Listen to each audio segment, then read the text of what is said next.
தெய்வத்தின் குரல் மூன்றாம் பாகம். தெய்வ தத்துவம் தெய்வங்கள். மீனாட்சி முதற் பகுதி. அம்பாள் ஸ்தோத்திரங்கள் என்று சொன்னால் உடனே இரண்டு நினைவுக்கு வருகின்றன. ஒன்று லலிதா சகஸ்ரநாமம், மற்றது சௌந்தர்ய லஹரி.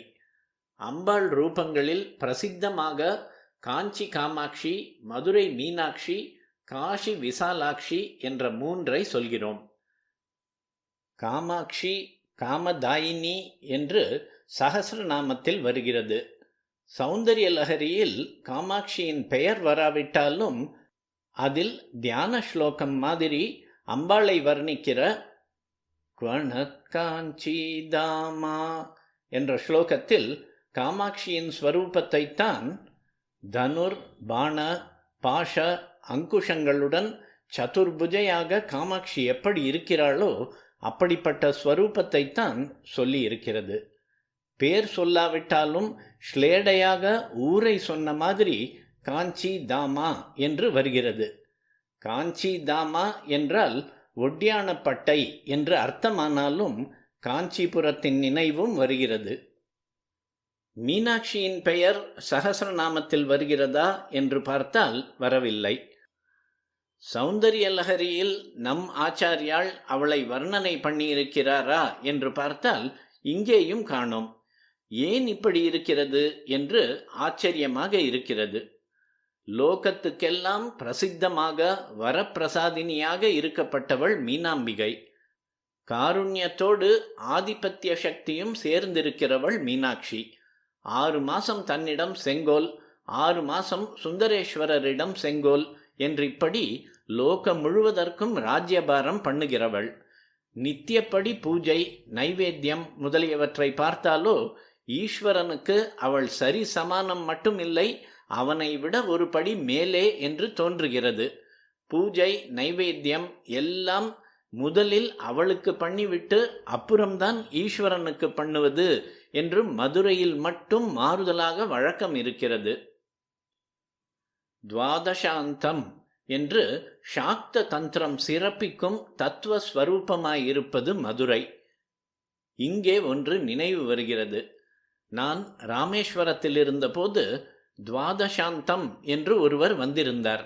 அவருடைய தகப்பனார் பிள்ளை பிறக்கணும் என்று மதுரையில் பிரார்த்தனை பண்ணி அவர் பிறந்திருந்தாராம். அதனால் அவருக்கு ஊர் பேரை வைத்து விட்டார்கள். சிதம்பரம், பழனி, திருமலை என்றெல்லாம் வைக்கிற மாதிரி. நான் பக்கத்தில் இருந்த பண்டிதரிடம் துவாதசாந்தம் என்றால் என்ன என்று கேட்டேன். ராமேஸ்வர சங்கர மண்டபத்தில் ஆச்சாரியால் ஸ்தோத்திரித்துள்ள துவாதச 12 ஜோதிர்லிங்கங்களை செதுக்கி இருக்கிறது. பண்டிதர் அதை நினைத்து கொண்டோ என்னவோ துவாதச லிங்கங்களில் தெற்கு கோடியில் இருக்கும் ராமேஸ்வர ராமநாதர் தான் துவாதசாந்தம் என்றார். அது சரியில்லை. மூலாதாரத்திலிருந்து பிரம்மரந்திரம் வரை ஷட் சக்கரம், 6 சக்கரம் என்று பொதுவில் சொல்கிறோம். இன்னும் சூக்ஷ்மமாக அலசிக்கொண்டு போகிற போது கடைசியில் வரும் ஆக்ஞா சக்கரத்திற்கும் சஹசிரார சக்கரத்திற்கும் நடுவிலேயே 12 ஸ்தானங்கள் சொல்லி இருக்கிறது. அவற்றில் உச்சியில் ஜீவ பிரம்ம ஐக்கியஸ்தானமாக இருப்பதுதான் துவாதசாந்தம். துவாதசாந்தம் என்று தந்திர சாஸ்திரங்களில், யோக சாஸ்திரங்களில் உச்சி நிலையாக சொல்லி இருப்பது மதுரை தான் என்று சொல்லி மதுரை துவாதசாந்த க்ஷேத்திரம் என்பார்கள். இங்கே லோகத்தின் பிரம்மரந்திரத்தில் பிரம்மானந்த ஸ்வரூபிணியாக மீனாட்சி இருக்கிறாள். பெரிய பெரிய கோபுரங்கள், பிராகாரங்களுடன் வெள்ளைக்காரர்களும் பார்த்து பிரமித்து கொண்டாடும்படியான ஆலயம் மீனாட்சிக்கே ஏற்பட்டிருக்கிறது. அங்கே இருக்கிற சிற்ப செல்வங்களுக்கு கணக்கு வழக்கில்லை.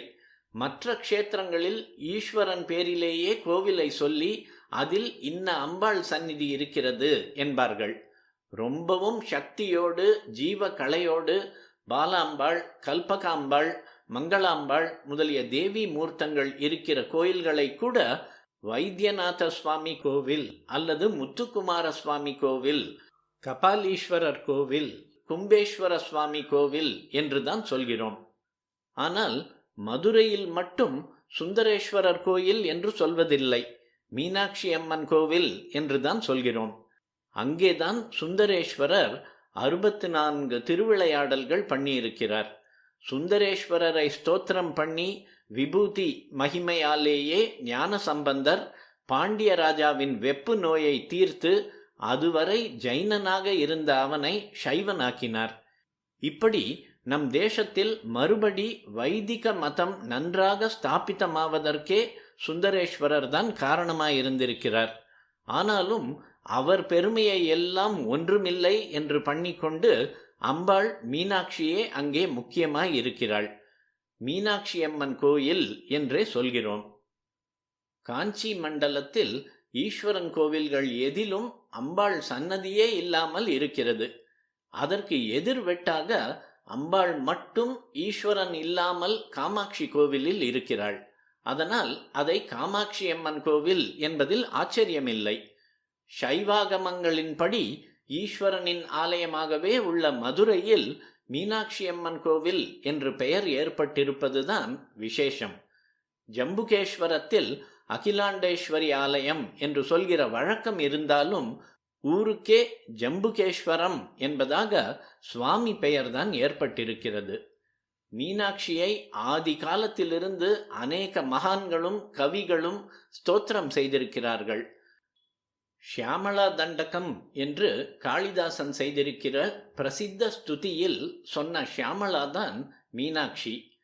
ஷியாமளா, மாதங்கி, மந்திரினி என்றெல்லாமே மந்திர தந்திர சாஸ்திரங்களில் மீனாட்சிக்கு பேர்.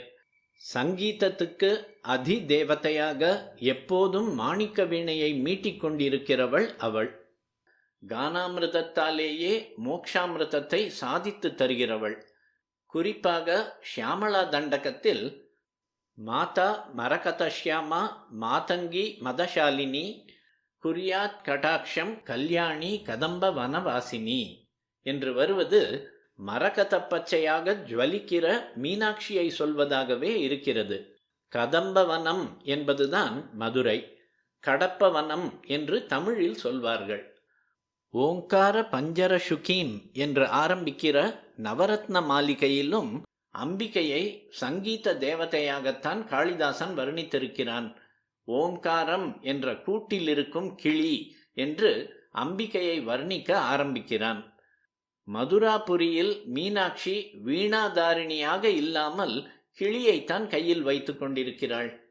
மீனாட்சி பஞ்சரத்னம் என்று ஆச்சாரியாலும் பண்ணியிருக்கிறார். பாதி மாதுடனாய பரமனே ஞால நின் புகழே மிக வேண்டும் தென் ஆலவாயில் உறையும் எம் ஆதியே என்று ஞானசம்பந்தர் ஈஸ்வரனை பாடுகிற போது கூட பாதி மாது என்று முதலில் ஈஸ்வரனுடைய அர்த்தாங்கனாவாக இருக்கிற அவளைத்தான் சொல்லி இருக்கிறார். இப்படி பல கவிவாணர்கள் அம்பாளை பாடியிருக்கிறார்கள். குமரகுருபரர் மீனாட்சி அம்மை பிள்ளை தமிழ் என்று சாக்ஷாத் ஜெகன்மாதாவை குழந்தையாக வைத்து ஸ்தோத்திரித்திருக்கிறார். அதை கோவிலிலேயே அரங்கேற்றம் பண்ணினார்கள். அப்போது ஆட்சி செய்து கொண்டிருந்த திருமலை நாயக்கரின் அக்ராசனத்தில் அரங்கேற்றம் நடந்தது. குமரகுருபரர் பாட்டுகளை சொல்லிக் கொண்டு வரும் போதே திடீரென்று அங்கே அர்ச்சகருடைய பெண் குழந்தை வந்து திருமலை நாயக்கரின் கழுத்தில் போட்டுக்கொண்டிருந்த முத்து மாலையை கழற்றி குமரகுருபரரின் கழுத்திலே போட்டுவிட்டதாம். இதென்னடா இந்த பெண் இப்படி பண்ணுகிறது என்று எல்லோரும் பிரமித்து போயிருக்கும் போது அந்த பெண் அப்படியே கர்ப்ப கிரகத்துக்குள் போய் அந்தர்தானமாகிவிட்டதாம். அப்போதுதான் எல்லோருக்கும் மீனாட்சியே இந்த ரூபத்தில் வந்து குமரகுருபரருக்கு பகுமானம் பண்ணிவிட்டு போயிருக்கிறாள் என்று தெரிந்தது. தமிழில் அங்கையர் கண்ணி என்று அம்பாளை சொல்வார்கள். அம் என்றால் அழகிய, கயல் என்றால் மீன். மீன் போன்ற அழகிய கண்ணுள்ளவள் மீனாட்சி என்று அர்த்தம். அங்கச்சி அங்கச்சி என்றே மதுரையில் எந்த பெண்ணையும் கூப்பிடுவது இதனால்தான்.